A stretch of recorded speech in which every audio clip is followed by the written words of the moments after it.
ஓமுருகா channel நேர அனைவருக்கும் அன்பான வணக்கம். இன்றைய தினம் நம் முன்னோர்களுக்கு ஏன் வீட்டில் வச்சு திதி பண்ணணும், அது பண்ணுறதுனால நமக்கு என்ன பலன் அப்படிங்கிற மாதிரி தான் இன்னைக்கு ஒரு பதிவு. நிறையா பேர் கேட்குறது நம்ம வீட்டில் முன்னோர்களுக்கு திதி கொடுக்கலாமா?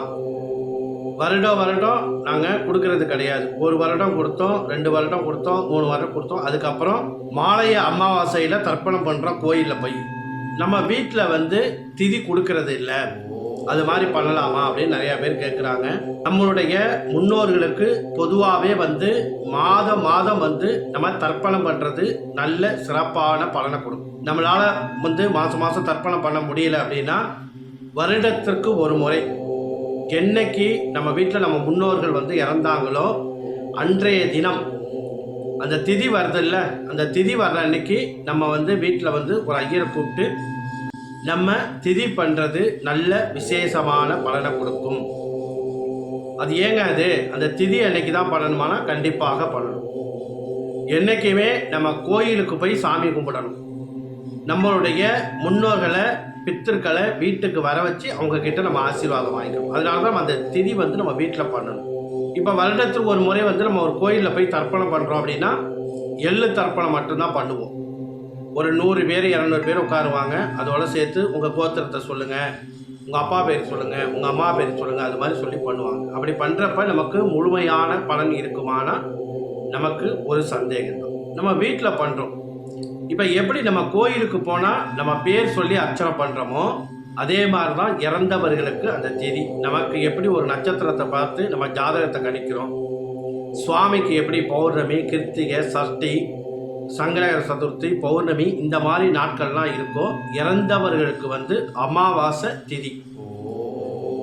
அந்த திதி தெரியலை உங்களுக்கு அப்படின்னா அந்த மாதத்தில் வர அமாவாசை அன்னைக்கு பண்ணலாம்.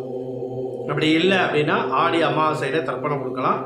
புரட்டாசி மாதம் வர்ற அமாவாசைக்கு தாராளமாக தர்ப்பணம் கொடுக்கலாம். இருந்தாலும் கூட நம்ம முன்னோர்கள் என்னைக்கு இறந்தாங்களோ அந்த திதி அன்னைக்கு நம்ம வீட்டில் திதி கொடுக்கறது தான் ரொம்ப விசேஷமான பலனை கொடுக்கும்.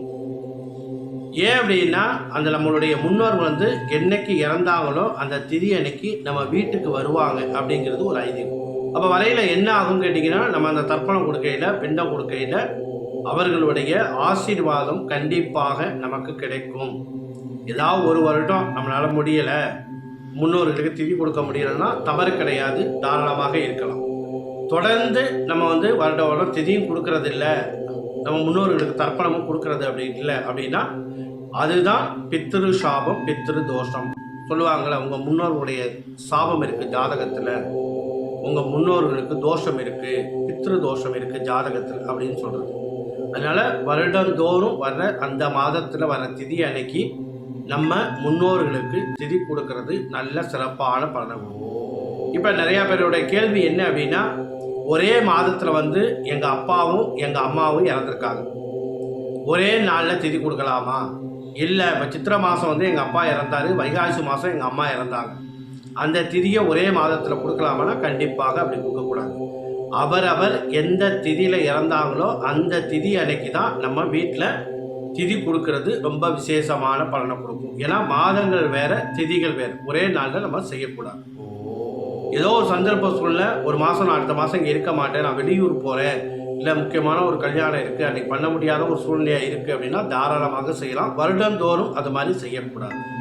ஒரு மாதத்தில் வரவிலை தேய்விரை 2 இருக்குது. அந்த திதியில் அந்த என்னைக்கு இறந்தாங்களோ அந்த திதி அன்னைக்கு நம்ம முன்னோர்கள் நம்ம வீட்டில் திதி கொடுக்கறது தான் நம்மள விசேஷமான பலனாக இருக்கும். அதனால் வருடந்தோறும் உங்களால் முடிஞ்ச அளவுக்கு உங்களுடைய முன்னோர்களுக்கு நம்ம வீட்டில் அந்த திதி வர்ற அன்னைக்கு, அந்த மாதம் எந்த மாதம் அந்த திதி வருதோ அன்றைய தினம் ஒரு ஐயரை நம்ம வீட்டில் கூப்பிட்டு அவர்களுக்கு பிண்டம் போட்டு தர்ப்பணம் பண்ணுறது நல்ல சிறப்பான பலனை கொடுக்கும்.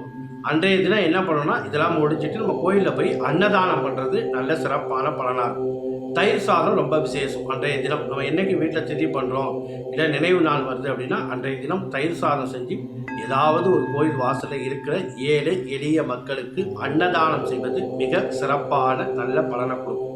அதனால் கண்டிப்பாக என்ன பண்ணுறீங்க அப்படின்னா வருடந்தோறும் வர திதி அன்னைக்கு உங்கள் முன்னோர்களுக்கு நம்ம வீட்டில் வச்சு திதி கொடுக்கறது நல்ல பலனை கொடுக்கும். நன்றி, வணக்கம்.